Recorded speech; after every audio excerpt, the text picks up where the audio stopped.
and his head down in the footwell behind the driver's seat.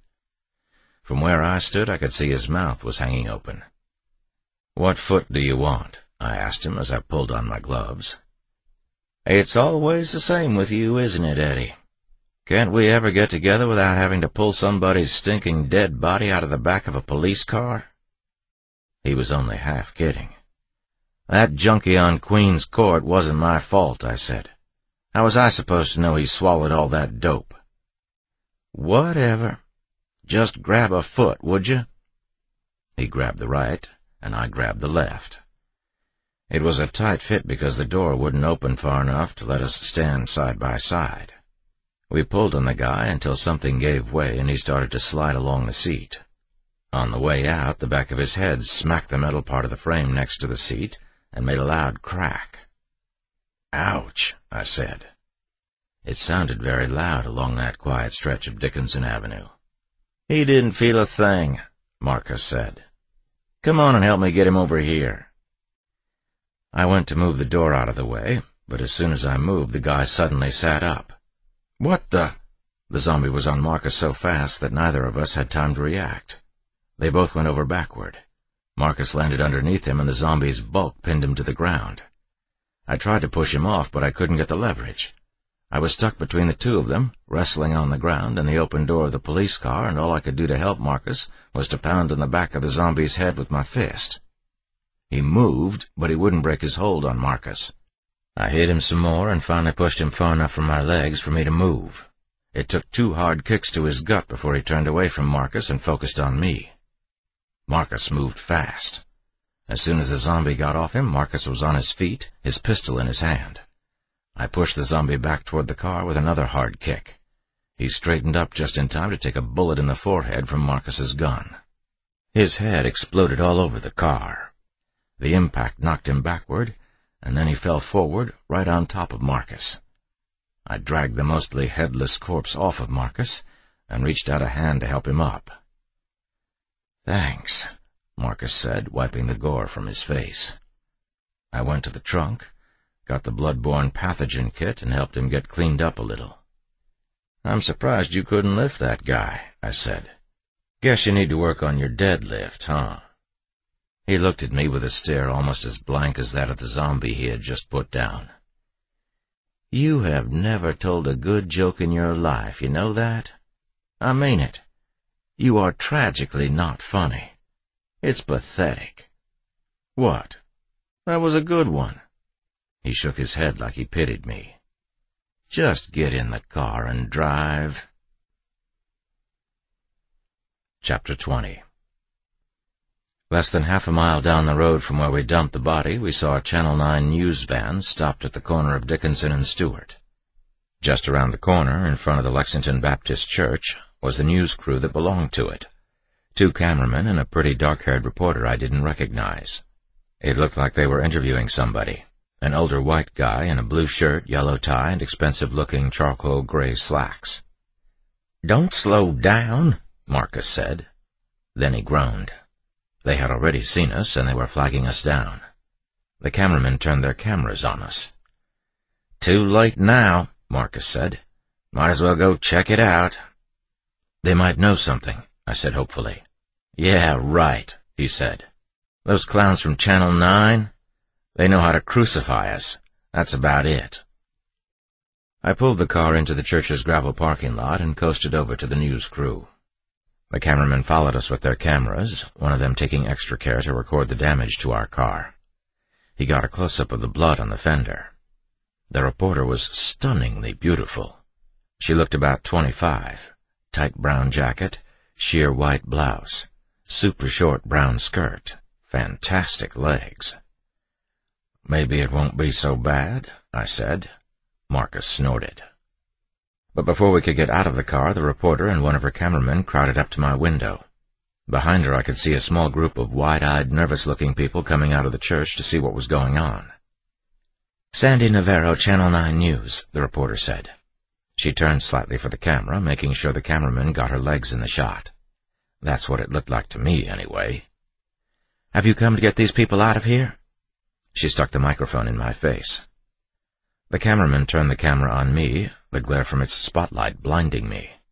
"Who, me?" I asked. She tossed the hair out of her face with an easy shake of her head, a move that made her look like a model in a shampoo commercial, and said, "There are 63 people inside this church, officer. They've been without power for hours, without food or water. Some of them have medical needs. What are you going to do to get them out of here?" Marcus chuckled. I glanced over to him, but he just held up his hands. "Don't look at me, man. There's a reason I always let you talk to these people." "Thanks," I said. "No problem." Sandy Navarro stuck the microphone in my face again. "Officer?"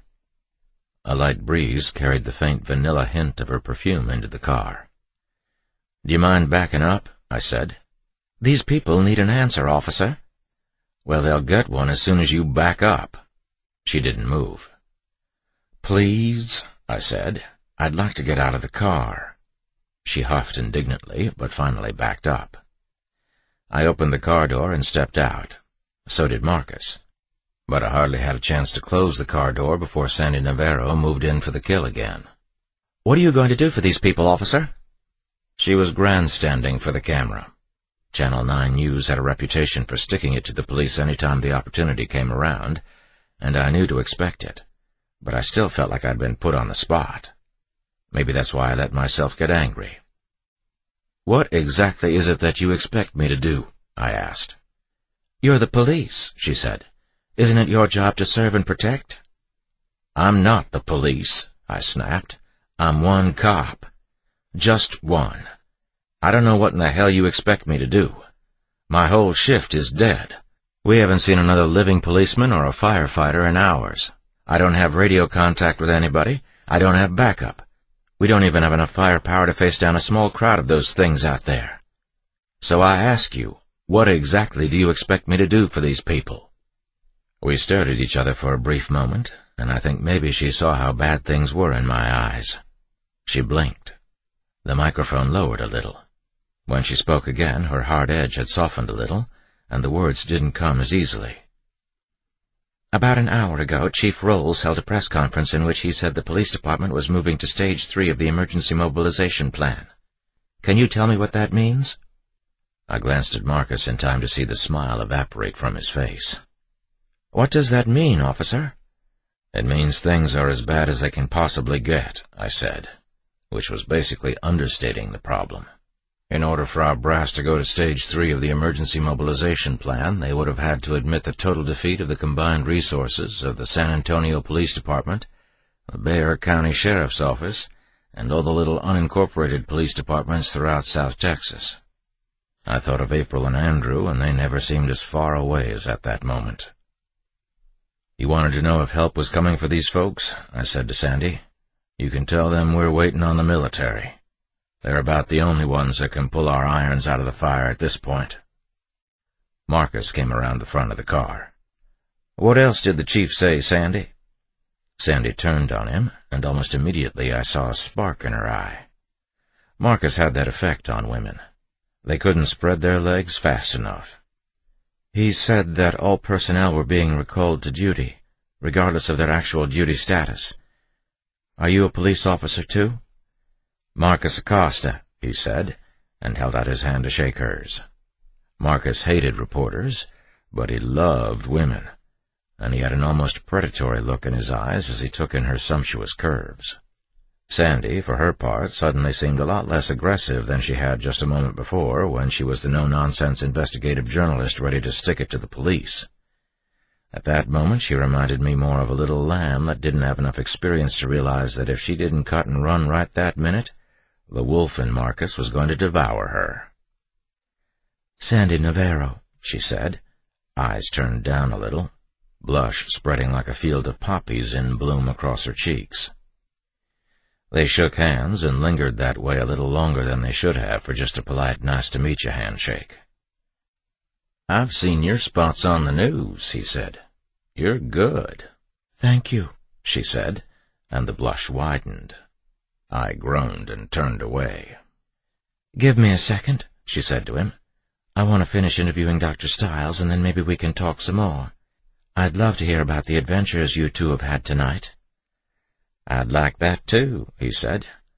"I'll be here." Sandy walked back to the older guy she'd been interviewing when we pulled up and waited for the cameraman to get back into position. Marcus smiled at her, then caught me sneering at him. "What?" "You know what," I said. "What the hell was that?" "Gimme a break," he whispered. "This may be the end of the world, but it's not every day a man gets to have something that good. You saw those legs. Do you have any idea how good they'd look wrapped around me?" "You're a man-whore, Marcus." He smiled. The two of us walked closer to the entrance and stood behind the cameraman so we could hear the interview. Sandy straightened her skirt and jacket, brushed her hair back out of her face, and then turned on the charm for the camera. "Good evening," she said to the camera, her eyes twinkling. "I'm Sandy Navarro, Channel 9 News. I'm here at the Lexington Baptist Church in northwest San Antonio with Dr. William Stiles of the University Hospital District, who less than 5 hours ago managed to lead nearly 70 people to safety here at this church. Good evening, Doctor." "Good evening, Sandy," the man said. He was a lean-faced man with a military officer's haircut and a self-assured posture. I also got the feeling from him that he was used to people fawning over him. "Dr. Stiles, tell me a little about your situation here." Stiles steepled his fingers together in front of his chest and frowned in concentration. "A little while ago, University Hospital was overrun by people infected with the necrosis filovirus. Most of the hospital's security staff were either killed or infected themselves. Luckily, I was able to get these people out of the hospital. We managed to make it out to the front lawn of the hospital, where we requisitioned 2 city buses that had been abandoned there, and drove them to this church, where we've been ever since, waiting on the authorities to get us out." "And how many people were you able to save, Dr. Stiles?" 63. "You worked on some of the first reported cases of infection here in the city, is that right?" "That's right. We saw the first cases last night. They came in from Houston on one of the flights bound for the shelters. We had no idea at the time what we were dealing with. It was only in the early hours of this morning that we realized we were dealing with something completely new. Unofficially, we began calling it the necrosis filovirus." "Can you tell us about that, please? What exactly is the necrosis filovirus?" Stiles exhaled deeply, his frown spreading further across his gulf-tanned face. "The necrosis filovirus is closely related to the family of viral hemorrhagic fevers that include Ebola, Marburg, and the Crimean Congo viruses. It's a biosafety level 4 agent, which makes it about as dangerous as any virus you're ever likely to deal with. Laboratory protocols call for a pressurized, heavy-duty biosafety suit to handle a level 4 agent. AIDS is a level 2 agent, if that gives you some measure of comparison. The thing about the necrosis filovirus that makes it different from the other hemorrhagic fevers is the incubation time. A person who contracts Ebola or Marburg is likely to exhibit a headache, backache, and other flu-like symptoms within 5 to 10 days. The necrosis filovirus, on the other hand, seems to amplify within the host in just a few hours. After that, well, you've seen the infected walking the streets. They experience depersonalization to such a degree that they essentially become a zombie.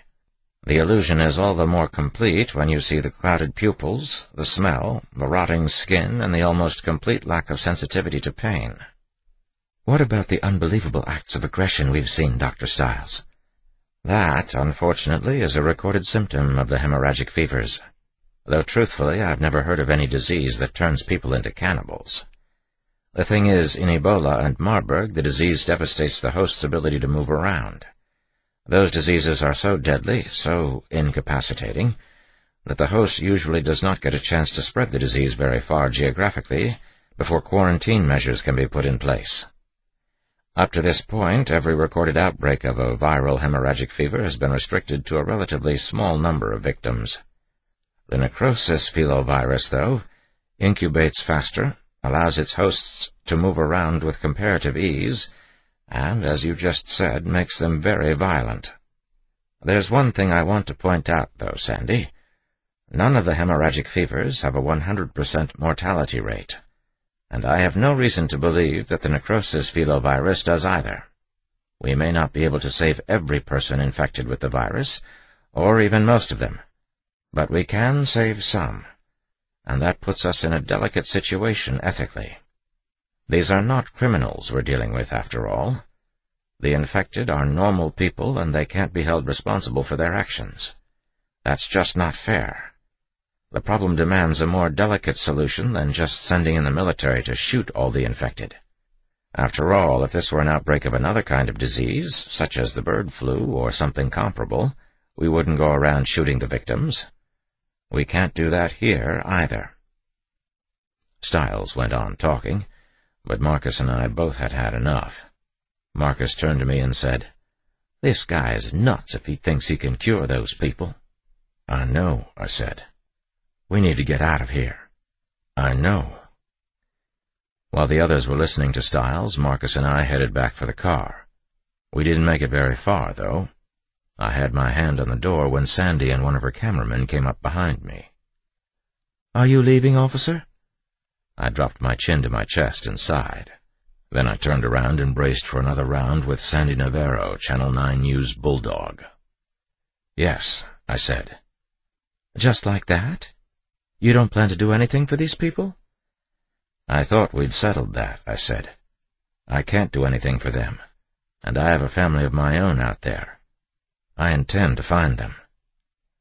Before she could say anything else, Marcus stepped back around the car. "Sandy," he said, taking her by the arm and leading her away from me a little, "why don't we go inside? Officer Hudson and I will talk to the people. Let them know help is on the way. It'd be a good shot for you guys, and maybe you could tell me a little more about what you know about what's going on. After all, if I'm going to be out in the middle of all this, it sure would be helpful to know a little more than I do now." She brushed the long black hair from her face and smiled warmly. It was amazing to watch, the way she changed. That same flip of her hair turned her into a serious professional journalist in front of the camera. But around Marcus, it made her look like a schoolgirl who's just been introduced to her favorite rock star. Unbelievable, I thought. How does he do it? Marcus nodded to me. I knew the look. "Go in and put on a good show for the public," it said. "I'm right behind you." I sighed, turned, and went inside the church, Sandy, Marcus, Stiles, and the cameraman trailing behind me. The door led into the gymnasium, which was large and barn-like, decorated with banners from the church's youth group, announcing them as the Baptist Youth Basketball League champions of 2002 and 2004. The whole place danced with yellow candlelight, and people were everywhere. They had taken the tumbling mats down from their brackets on the wall and laid them out in one corner of the gym, so a few of the older folks would have a place to sit down. That handful of older folks watched tiredly from their corner as the others bustled around them with a sort of aimless agitation. Nobody looked to have a plan. I caught bits and pieces of conversations as I walked through the crowd. People were complaining about the cold, about how hungry they were, about how scared and worried they were. I didn't blame them.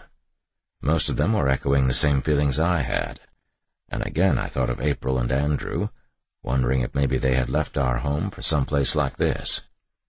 Thinking of them made it hard for me to say anything reassuring to the folks who asked me when they could expect to be rescued. I lied as best I could. I told them not to worry, that they were safe, that there was no way the military would take 1 minute longer than they had to before coming to our rescue. If they knew I had doubts of my own, they didn't let on. Most just walked away, wide-eyed and still very frightened, mumbling to themselves. From somewhere behind me, I could hear Marcus laying it on thick with Sandy, and she couldn't get enough of it. Once I even heard her giggle, a bubbly, nasally sound that seemed totally out of place amid the stunned survivors around us. I separated myself from the crowd and walked down a hallway that led back into the church, looking for a bathroom. I had mud and blood and bits of other stuff all over me, and after listening to Stiles talk about level 4 killer viruses, I had a renewed desire to get cleaned up. The hallway went about 50 feet into darkness, past a number of offices and classrooms with locked doors, then opened into a high-ceilinged vestibule. It was even darker there, and I turned on my flashlight. 2 other hallways went off to my right, and there was a flight of stairs on my left. A sign next to one of the hallways said restrooms, and there was an arrow beneath it. I followed the arrow. The bathroom was a few doors down on the right, and I almost made it. I had my hand on the door when I heard somebody coughing, a mean, wet, hacking sound that reminded me of the noises Carlos had made before his end had come. I clicked off my flashlight and stood perfectly still, listening in the dark. The coughing came again, and so did other noises. Worried voices, calming voices, more coughing. A woman making a noise somewhere between a groan and a scream. I drew my gun and inched along the wall, following the sound. Around the next corner I saw flickering yellow candlelight. The voices were clearer now, and so were the sounds of people in pain. Slowly I walked around the corner, into the candlelit main entrance to the church, and I gasped. The entranceway was rectangular in shape, long and narrow, with a high 3-story ceiling. A massive wooden chandelier hung in the middle of the room. A narrow balcony ran the length of the room on both sides, and looked to go off to the upstairs levels of the main sanctuary, which was off to my right. About 30 people were stretched out on makeshift cots, and all of them looked in really bad shape. A couple of people who looked to be nurses were busy tending to the sick, trying to make them as comfortable as possible. None of the injured seemed to have turned. Yet. 3 things went through my mind all at once. First was that Dr. Stiles must be using this place as some sort of hospital for the infected among his group. I remembered what he had told Sandy about a less than 100% mortality rate, and how he hoped at least some of the infected might recover, and a shudder ran through me. These people, I gathered, were relatives of those farther back in the gymnasium. My second thought was that Dr. Stiles had conveniently not mentioned his little hospital to Sandy or to Marcus and me. I shuddered again. What possible reason could he have for not mentioning it, I wondered. And then I answered my own question. He probably figured it would hurt his chances of being rescued if the rescuers knew this little virus bomb of a menagerie existed. Why would they risk spreading the infection or catching it themselves? My third thought had nothing to do with the sick people groaning on the floor, or even with the unscrupulous Dr. Stiles. It was all about the 4 men with rifles that had stepped out of the shadows on either side of me as soon as I entered the room. All 4 of them shifted their guns to their shoulders, and before I knew it, I was looking down the barrels of each of them. I hadn't noticed them at first. I was too busy watching a pair of nurses who were tending to the sick, and trying not to look into the red, swollen eyes of the few people on the cots who had strength enough to look at me. The gunman closest to me looked about 30 years old. He had a golden complexion and deep black, unruly collar-length hair. He had a narrow build, and between that and the hair he reminded me of some sort of Colombian soccer star. But he was an amateur with the gun. He held the stock too high up so that he had to point the barrel down at me in an uncomfortable-looking angle. Untrained, no question. And twitchy, jumpy. A bad combination. Behind him was a short, gray-haired man with a considerable paunch. He looked like he had fired a rifle before, but he was nervous, like pointing a gun at a cop was something he never imagined himself doing as long as he lived. The other 2 guys who were standing off to my left were nondescript, just regular-looking guys of average height and average build. They held their guns loosely, uncomfortably. I focused on Twitchy. "What's going on?" I said. "We don't want you here," he shot back quickly, angrily. "Fair enough," I said. I kept my voice calm, my moves slow and minimal. The last thing I wanted to do was get twitchier. "Leave us alone." "I'd like nothing better," I said. "Let's just put those guns down, okay? I don't want to be here any more than you guys want me here. Just put your guns down, and I'll turn around and leave you to your business." There was an awkward pause. Paunchy lowered his gun, almost dropped it. The 2 on my left did the same thing. It was like I thought with them. They didn't want any part in this. Twitchy didn't drop his, though. He saw the others lose a little of their conviction, and it scared him. Suddenly he was animated, his voice quivering with nerves. He stabbed the air with his rifle and spoke frantically, so frantically I could barely understand him. "No! You put your gun away! Not me, no! Yours! Yours! Put it down first! You go first! Kevin, Robbie, watch him! Don't let him talk you down! He puts his gun down first! Burns, get up here!" He nodded at Paunchy behind him without ever taking his eyes off me. "Burns, get up and take that gun from him!" "Malin," said Paunchy, "I don't—" "Nobody's taking anybody's gun away," I said. "Everybody just stay cool. I'm backing up now. Just relax, and everybody's going to be just fine." "No!" shouted Twitchy. He said something to Paunchy that I didn't catch. I was too busy watching the room behind him. Out of the corner of my eye, I had seen movement under a sheet covering a cot, and as I watched, I saw a woman with a blood-stained face, blackened gore in her hair, and milk-white pupils sit up in bed. Her head turned slowly in our direction, the eyes dead. Twitchy and Paunchy were still arguing about taking my gun. Without looking at them, I said, "Behind you." "Shut up," Twitchy said. "Right there," I said, nodding at the woman getting out of the cot. "Shoot her." That was the wrong thing to say in front of Twitchy. I had meant to say something diplomatic, something calm, but even as I was thinking what to say, the words "shoot her" just came out. Twitchy exploded in anger. He took a couple of steps forward and shook his fist at me. I saw a well-worn band of gold around the third finger of his left hand. "You leave her alone," he yelled. "God help me, I'll kill you if you touch her." Tears were streaming down his face, fat and round. "That's fine," I said. The zombie that had been his wife was now lumbering at him. Paunchy had seen her in time and was backing away. "That's fine," I said again. "Take my handcuffs. Secure it to the cot if you need to. She can stay there till someone can help her." The zombie was 5 feet from him.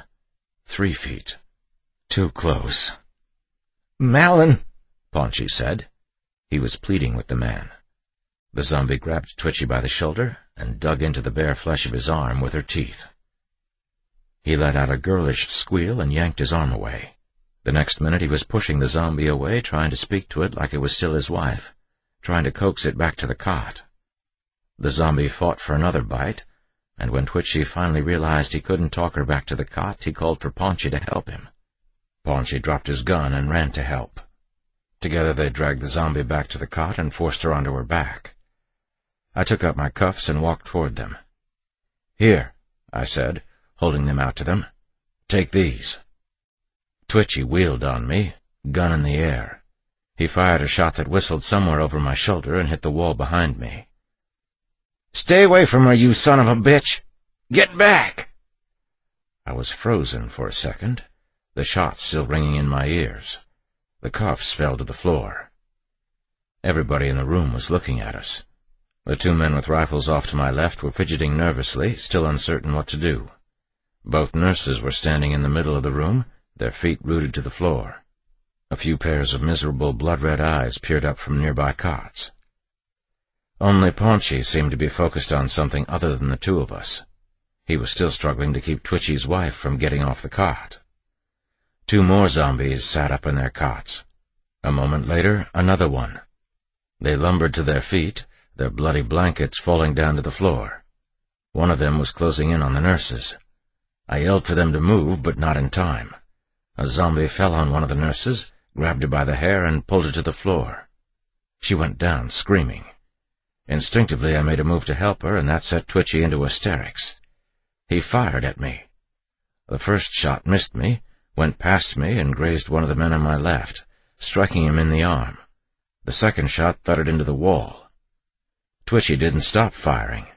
Each time he pulled the trigger, he stabbed the rifle at me like there was a bayonet attached to it, which was lucky for me. It kept him from aiming. All he was doing was spraying and praying, which sounds like a good way to manage a gunfight, but isn't. I ran to my left, clambering over the injured in their cots, knocking them to the floor while I hit my belly and crawled behind a pillar for cover. Twitchy was yelling and shooting wildly. I peered around the edge of the pillar, and Twitchy fired again, forcing me back behind cover. All I could see of the direction I'd come from were the 3 cots I'd knocked over and the people who were now on the floor, holding their stomachs and vomiting a black tarry goo onto the wooden floor. The man closest to me was staring me right in the face when he slipped under and became a zombie. It occurred to me then that he must have been using all his strength to stave off the change, and I had pushed him over the edge or distracted him, which amounted to the same thing. Either way, by upsetting his cot, I had broken his concentration, and now a zombie was staring me in the face. The other 2 behind him changed in the same way. It was like watching a row of light bulbs flicker out. One minute they were human, suffering. The who of what they were or had been was gone, leaving only an angry blank slate. The 3 zombies stood up, and then the whole room erupted in screams and the clanging of beds being overturned and bodies colliding. Over the din of it all, I could still hear Twitchy yelling at me. Despite everything going on around us, he seemed to have focused on me, treating me like the root of all his troubles.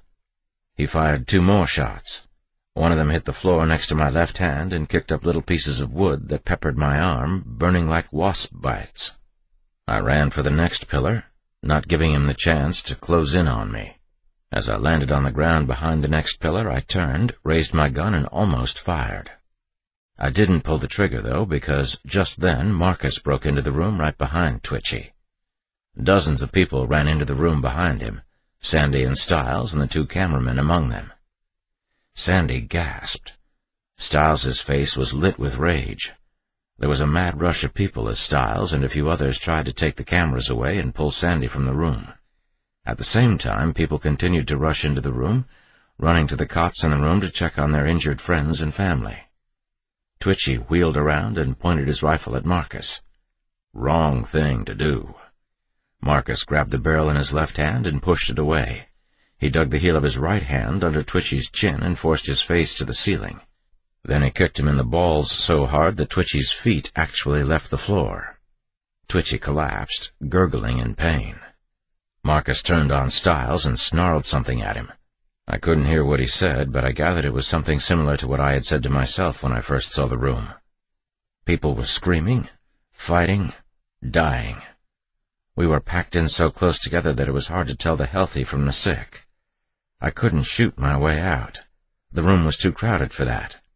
Instead, I kicked and punched my way to the front door. I thought if I could only make it out the doors and put some distance between myself and this crowd, I'd stand a chance of making it back to the car. I fought my way to the doors and pushed on them, but they were locked. When I turned back to the room, I could see people getting knocked down and devoured. Arms were waving, faces bent into horrible masks of rage and pain, and in the middle of it all was Marcus, swinging the butt of the rifle around like a club, tearing a path through the crowd. From off to my left, I saw Sandy Navarro. She had been pushed into a corner by 2 zombies. I fired a single shot and dropped one of them. Sandy turned toward the shot, saw me, screamed for me to help her. The other zombie put his hands on her and she pushed it away. I couldn't fire at that one, though. He was too close to her for me to risk it. I ran that way, fighting my way through the crowd, and came up behind the zombie she was wrestling with. The zombie was a skinny man in a white shirt and brown slacks. His shirt was stained with rust-colored gore under one arm. I kicked him in the back of the knees, knocked him off balance, and threw him to one side. He landed face up, and I didn't give him a chance to regain his feet. I fired once, catching him in the left eye.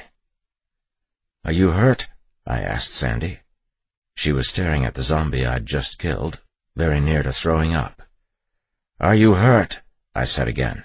She shook her head no. "Good. Stay close. I'm going to get you out of here." I grabbed her hand and pulled her towards the hallway at the far end of the room, but she was scared and she resisted. "Come on," I said, snarling it at her. "Come on." "Eddie!" It was Marcus, directly above me. I looked up and saw him leaning over the balcony, looking down at me. "Marcus!" Under different circumstances, I would have asked how the hell he'd gotten up there, but as it was, I grabbed Sandy by the arm and pulled her out so he could see her. "Grab her," I told him, and hoisted Sandy up. It took some doing, but I managed to get her into position so she could stand on my shoulders. Marcus reached down, caught her by the hand, and pulled her over the railing.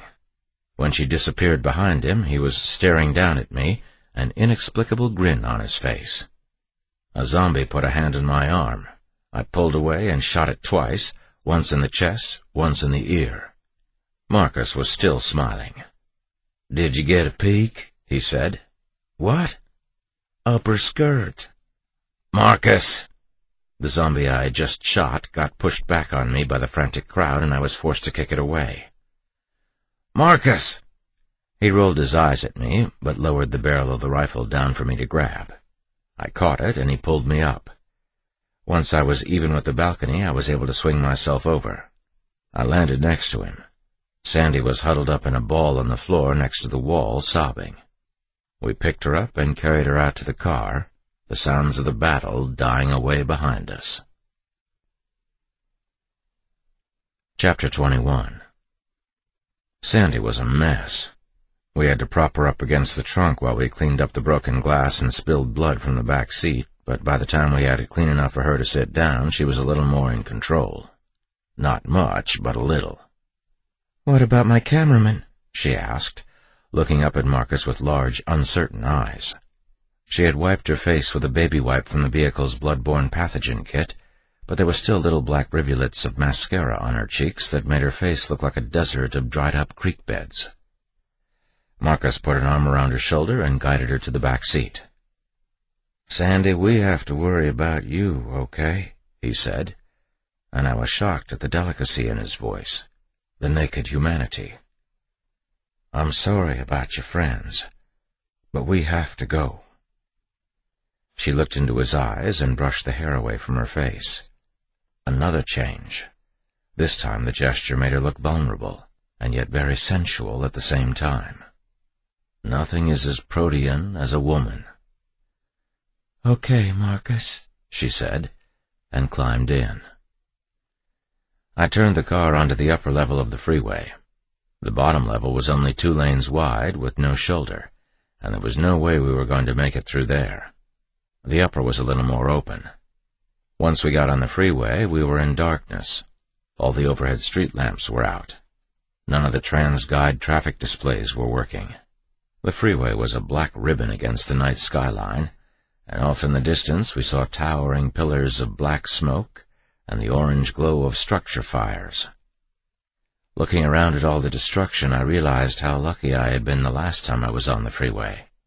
Had I run into this mess earlier, without Marcus, I would probably still be looking for a way home. Or worse, not looking for anything at all. I turned on the takedown lights and the car's high beams, flooding the road ahead with as much light as the car could put out. Wrecked cars were everywhere. Clouds of dust floated sluggishly on the breeze, and the cold night air seemed to glow with a greenish sheen. The car's lights caught the dust, and as I snaked us through the gaps in the snarled traffic, I had the feeling we were drifting through an underwater landscape of sunken ships and warplanes, the graveyard of some long-ago and distant naval battle. In places, the freeway was so thick with wrecks that we had to use the push bumpers to ram our way through. Whenever possible, Marcus would get out and drive the wrecks out of the way, but we still ended up beating the crap out of the car. It started making a mechanical whining noise, a sickening groan, every time I hit the gas. I could feel it straining, slipping out of gear. We saw a car that had run up onto the bed of an older model Ford pickup. Inside the car, I saw a woman slapping her bloody hands against the passenger window in a slow, pointless gesture. And when we got up close enough to see her face, there was no doubt that she had been changed. Death spoke through her eyes. Sandy gasped in the back seat. "You okay?" Marcus asked her. He had to raise his voice to be heard through the shattered plexiglass divider. There was still blood on it, despite our best efforts to clean it up for her. She nodded, wiped a tear from her face. I actually pitied her then, despite the attitude she had given me back at the church. Seeing her like that, softened, made me realize that she was genuinely hurting. It also made her seem even more beautiful than she had been before the situation at the church got so out of hand. "What's that smell?" Marcus asked. He was right. Something smelled bad. I wrinkled my nose at it as I looked around. It wasn't death. I know what death smells like. This was something else. Something just as earthy and foul, but not as ominous. Like manure. We saw the source of it just ahead. An 18-wheeler had flipped over on its side and was blocking 2 of the 3 lanes. There were a few cars in the remaining 3rd lane that looked like they had run into the retaining wall when the big rig flipped over. Marcus drove 1 out of the way, and I rammed 2 more with the car to get us clear. Once we cleared the gap and got around the truck, we saw that the rig was a cattle hauler, and the smell that we thought was manure really was manure. The scene was gut-wrenching, easily the worst display of blood and bone and brown puddled viscera I had seen all night. The side panels of the truck had been ripped away when it rolled over, but there were parts of the paneling that looked like they had been pulled apart by human hands. Zombies had gone after some of the cattle and torn them to pieces. Dripping, shredded cattle carcasses, a shoulder here, a leg or rump section there, were festooned from broken wooden slats, and there were large, steaming piles of cow shit and wet hay melting together in pools of blood on the ground. Some of the cattle must have stampeded in fright during the attack because there were crushed human bodies on the ground next to the cattle carcasses. About 50 feet away, I saw a cow with its stomach ripped open. The wound looked like some kind of grotesque jungle orchid in bloom. Its head was resting on the retaining wall, or it had crawled away to die. "What do you know?" I said, pointing the cow out to Marcus. "There's no cross-species contamination." "No what?" "No zombie cows." "What are you talking about?" "Cross-species contamination," I said again. "There are no zombie cows. Haven't you wondered if anything else besides people gets turned into zombies? Apparently it's a big question in zombie studies." "Zombie studies?" He put his back to the passenger door and crossed his arms over his chest. His way of pronouncing something is bullshit when he heard it. "I took women's studies back when I was working on my associate's degree. Is zombie studies anything like that?" "This is a little different, I think." "So what are zombie studies?" "It's nothing," I said. "Just something this guy told me about earlier tonight. I think it amounts to a bunch of freaks in a chat room talking about what they think zombies would be like if they actually existed." "If they actually existed?" "Well," I said, "I think they're going to have a lot to talk about after tonight." He nodded. "I didn't know you were into that kind of thing." "I'm not. It was just a random thought going through my brain. No big deal." "Oh." We continued on in silence for a little while longer, and things were quiet enough that I could hear Sandy's sniffles in the back seat. Poor girl, I thought. She's trying hard to be tough. "You really took women's studies in school?" I asked Marcus. He glanced out the window at the fires burning up the west side of San Antonio's skyline. "It wasn't quite what I thought it was going to be," he said. The wreckage blocking the roadway never seemed to end, and I began to wonder if we would have been better off taking the surface streets. The car was really starting to groan. A short distance later, we came to another wreck that was blocking the whole road. The main culprit on this one was an overturned maroon Isuzu Trooper. Evidently, it had hit 2 other cars, gotten airborne after hitting the retaining wall, and knocked down a light pole. The pole was lying across 2 lanes and the left shoulder, and there were at least 10 cars turned the wrong way. Some were crumpled together in a metal embrace. I stopped the car and studied the wreckage. "This is going to take some doing," I said. "Yeah," Marcus said. "Think you can push that Isuzu out of the way? Looks clear past him on that side." "I think so." There wasn't really much to push against. Because it was upside down, the bumper was too high for me to catch it with the push bumper, and I had to ease up to the aluminum case for the spare tire and part of the rear window. I made contact gently, then dipped into the throttle and started to push. The car strained, and then the aluminum spare tire case buckled. The next moment I heard creaking metal and the pop and shatter of glass breaking. I knew we weren't going to get it moved that way. I backed up, carrying part of the spare tire case with me. "What do you want to do now?" Marcus squinted at the wrecked cars. "Let's see if some of these other cars are drivable. Maybe we can use them to ram that light pole out of the way." "Okay." I glanced at Sandy in the rearview mirror. She wasn't sobbing anymore, but she had a fixed, road-worn look in her eyes. "You going to be okay for a minute?" I asked her. She nodded. "Okay," I said. "We'll be right back." Marcus went up to a blue Volvo, opened the door, and shot the zombie behind the wheel as casually as if he were ordering a beer at a bar. I jumped when I heard the shot. Marcus reached in, grabbed the body, and pulled it out onto the pavement. It made a dull thud as it hit the ground. He pointed at a green Kia, meaning for me to drive it. I nodded. There were no zombies in mine. I got in, and Marcus got in his Volvo. We backed the cars into position, then gave them some gas and rammed the light pole out of the way. It made a fierce grinding noise, but eventually we got it moving, and after moving a few more cars, we had one lane open. "That ought to work," Marcus said. "Yeah, I can get through here no problem."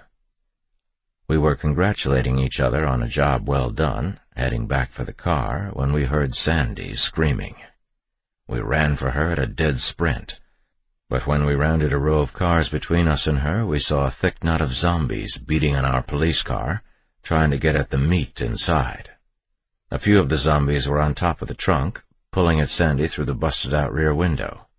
Others had opened the driver's side rear door and were already inside the car. I thought I saw Sandy, her back against the opposite rear door, kicking at the hands and teeth clutching for her, but it was dark and I couldn't really see her that well to be sure.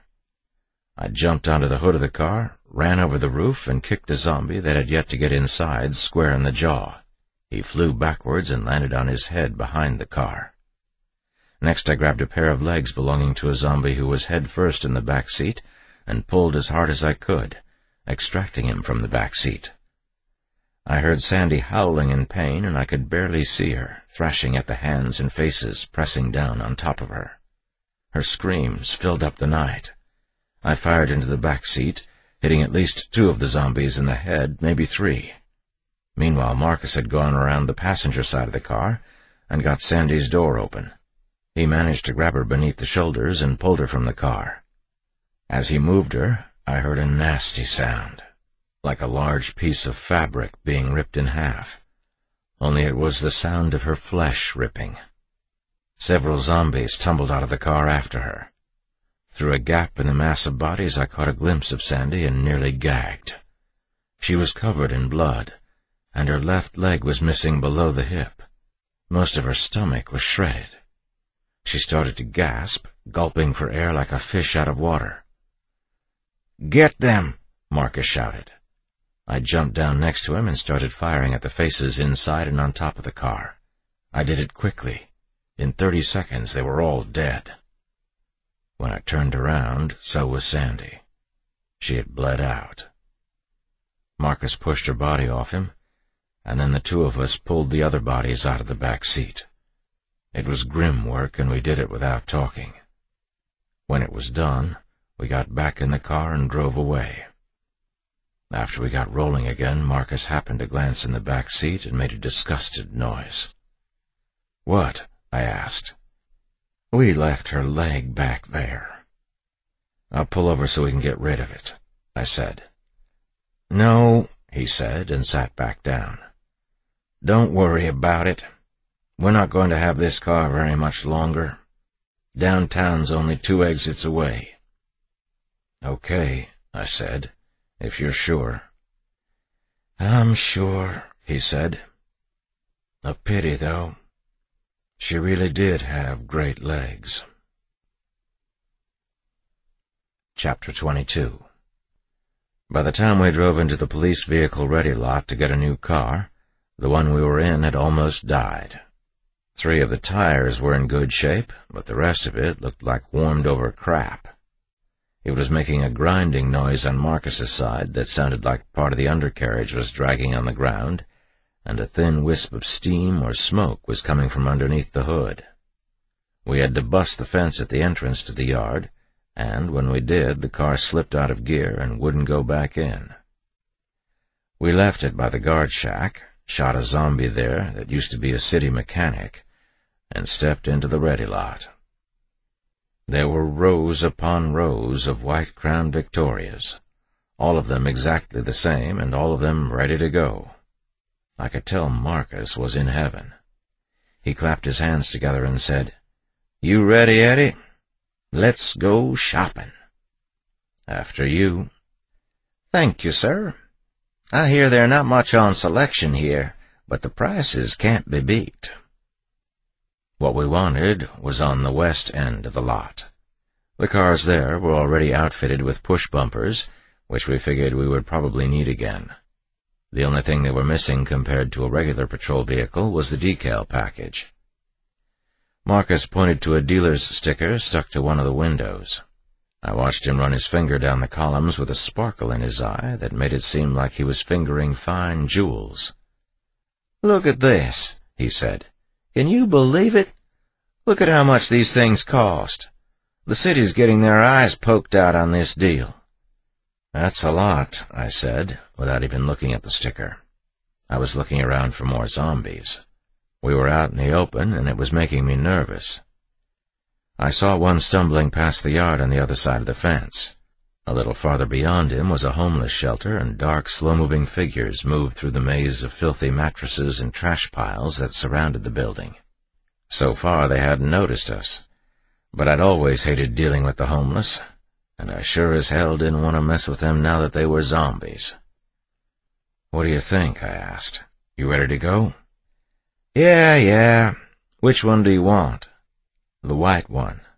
"That's cute," he said. "Get in. I'm driving." Getting through downtown wasn't as difficult as I thought it would be. There were zombies everywhere, and most of the roads were choked up with abandoned cars, but it wasn't anything close to as bad as it had been in the medical center. We got almost all the way to headquarters before we ran into our first real gridlock. "I'm going to turn right here," Marcus said. "We can park up front. The back gates will probably be locked anyway." "Okay." Marcus turned down Watson Street, and we rode up the sidewalk all the way to the front steps of headquarters. It looked like there had been a fierce battle near the front of the building. On the other side of the street was an old Spanish-style limestone wall, and in front of that a little strip of grass ran parallel to the sidewalk. 3 enormous live oaks draped their dew-soaked branches over the street, sheltering the bodies of a dozen or so people. They were collapsed on the pavement and in the grass in poses that made them look like they were sleeping in the sun on a lazy, sunny afternoon. But there was something uneasy and unwilling about the way they lay there. Most were on their backs, with an arm stretched out above their head or a knee cocked up into the air. One man was face down in the grass, and a dried puddle of his own blood had stained the grass below his cheek. Most of his right leg had been eaten, and his pants were in tatters, clinging to the gore. It reminded me of a half-eaten cob of corn. I even saw a few uniforms among the bodies. "Come on," Marcus said from the front doors. "Don't look at it." "Yeah, okay." I turned away and followed him up the steps, but even as I did, I got the feeling that we weren't going to find our answers inside. We walked through the open front doors and into the lobby. Debris was everywhere, and in the bluish-white glow of the building's emergency lights, it looked like the seat of desolation. The whole building was running off the generators, and they were making a monotonous, mechanical droning noise that seemed to be coming from everywhere at once. In the middle of the floor was a dead woman in an expensive-looking dark gray skirt and a white blouse. I could see the receiver of her Glock poking out from underneath her leg. Marcus said he recognized her, but I had never seen her before. "She's a robbery detective," he said. "Was a robbery detective, I mean." "She's got a cell phone on her belt," I said. "You want it?" Marcus asked, his eyebrows arched, asking why in the hell I would. Maybe it still works. He shrugged. Get it if you want it. I walked over to her corpse and turned her over with the toe of my boot. I reached for the phone, and then backed up in a hurry just to be on the safe side. Well, he said, does it work? I flipped it open, dialed April's cell number, and got 2 rings before it cut to static. It rang, I said. Anything? No. It cut out. Might as well keep it, he said. We'll try again later. I put the phone on my belt. Beyond the detective's body was a vestibule where the security people sat. The rest of the building was behind that, and closed off behind bulletproof glass doors. I couldn't believe the damage I saw. To the left were the cashier's windows and the door that led to records and accounting. 2 middle-aged, heavy-set women and a tiny little man in a brown suit were crumpled up in a pile next to one of the doors. Through the cashier's windows I saw a woman in her early 20s, staggering between the rows of filing cabinets, unable to figure out how to get through the maze to where we were standing. To our right was a hallway that led off to personnel, and beside that was what used to be a glass trophy case. Now all that was left of it was crunching beneath our boots. The stain of death was all around us. It seemed to hang from the walls and permeate the air like a fog. I almost didn't want to breathe, afraid that somehow I might become corrupted by it. "You done looking?" Marcus asked me. "What?" "I don't feel like wasting time standing here, okay? First place I want to check out is communications. I want to see if there's some sort of regrouping site." "Okay," I said, but I was watching the zombie in the records office. She had managed to get out of the maze of filing cabinets and was trying to climb through the glass windows. "Right," he said, but didn't sound convinced. "Eddie?" He shook my shoulder. "Eddie! Hey!" "What?" "You with me? Come on. I need you sharp." "I'm with you," I said. "I'm just tired." "Me too," he said. "Come on. Through here." We jumped over the security desk and started back. Most of the doors were controlled by electronic key cards, and neither of us had one. Only people with regular business at headquarters got those. The first floor was mainly support services and meeting rooms. What Marcus really wanted was on the 3rd floor. That was where we'd find the 911 emergency dispatch system, and it was there, according to Marcus, that we would learn whatever there was to learn about what was happening and what those in charge were doing about it. Marcus shot a zombie at the entrance to the south stairwell who used to be a sex crimes detective. Then we started up the stairs. The generators were humming, which meant the elevators were probably working too, but neither of us wanted to risk getting stuck inside of one. Our plan was to get in, learn what we could from anybody we could find, and get out. But as we stepped out of the stairwell and onto the 3rd floor, I realized we were in trouble. The whole floor was quiet. Usually, the 3rd floor of headquarters was a zoo. Even in the middle of the night, you could usually count on there being 50 or more people running around, stomping out fires of one sort or another, and generally filling the place with noise. It was never this quiet. "Come on," Marcus said. "Let's be quick about this." We headed for the communications entrance on the northeast wing of the building and stopped around the corner from the glass doors that led into the dispatcher's pit. Marcus motioned for me to loop around him and move to the other side of the doors. I got into position and then peered around the corner. "Holy crap," I said, whispering to him. Inside, there were more than 50 zombies who had once been our dispatchers. "We're not going to go in there." He nodded and then lowered his head like he was thinking what to do next. There was a sudden crash, and then the doors flew open. A slender female in blue jeans and a bloody green shirt erupted into the hallway. I had my shoulders turned away from her when she broke out, but I spun around just in time to catch her by the neck as her face came down next to mine, mouth open and teeth wet with blood. She was one of the fast movers. She fought like mad, clawing and kicking and sticking her dirty mouth in for the bite that would kill me. The force of her attack knocked me backwards, and my gun slipped from my hand. I yelled out for Marcus to help, but he was already on top of her.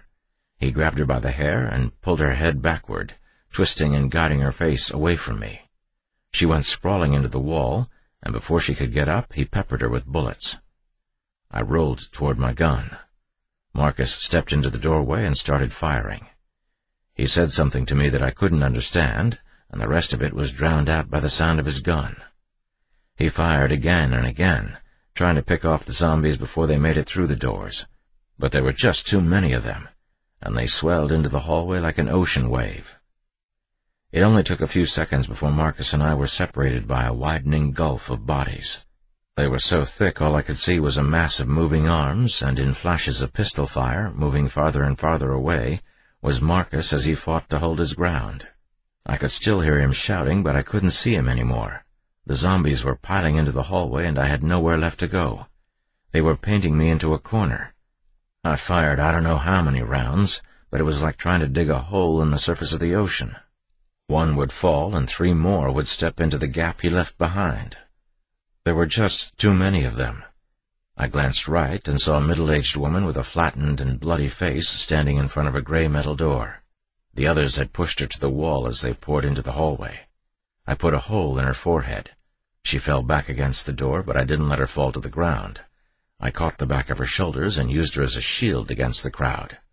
The others reached around her body, clutching at me. The split second that I had bought using her as a shield was enough to reach the door and pull it open. I let the woman's body fall to the floor and ran through the door, only dimly aware that I was stepping into another stairwell. Behind me, the door was still wide open, and the zombies started coming through. I turned and fired until I was out of bullets. By then, there were so many bodies stacked up in the doorway that the rest of the infected were having to climb over them to get to me. I kicked at the bodies and somehow managed to get the door closed. As I shut it, the sound of the crowd died to a muffled roar, and I was left alone on the top landing of the stairwell, surrounded by blue cement walls and a gray cement floor that was covered with puddles of black blood. They were banging on the door, but they sounded miles away.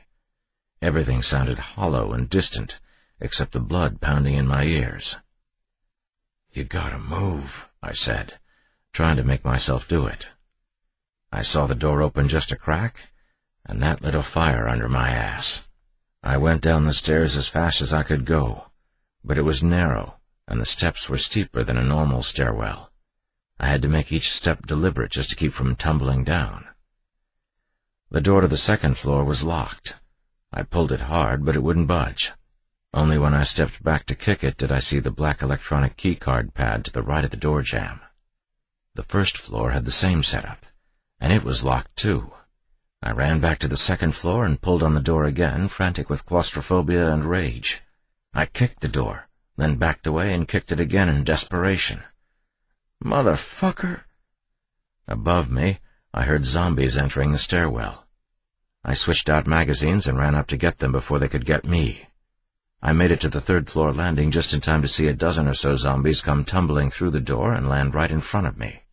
I slowly backtracked down the first few steps, never taking my eyes off of them as they advanced. The lead zombie took the first step, stumbled, and came tumbling down to my feet. I raised my gun and was just about to fire when I heard a door down below me open up. "Marcus?" I said, hoping that it was really him and not more trouble. "Eddie!" I turned and flew down the stairs, yelling as I took the steps 2 at a time. "Don't close that door! Keep it open!"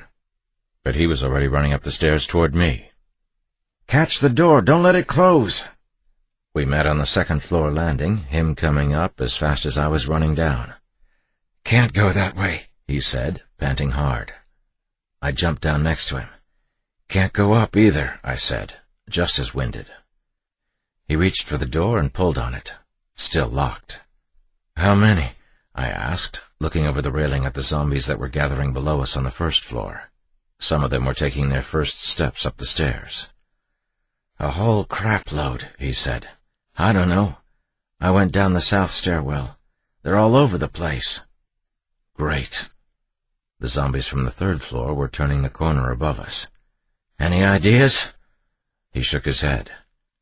"How many bullets do you have left?" "I don't know, maybe 10.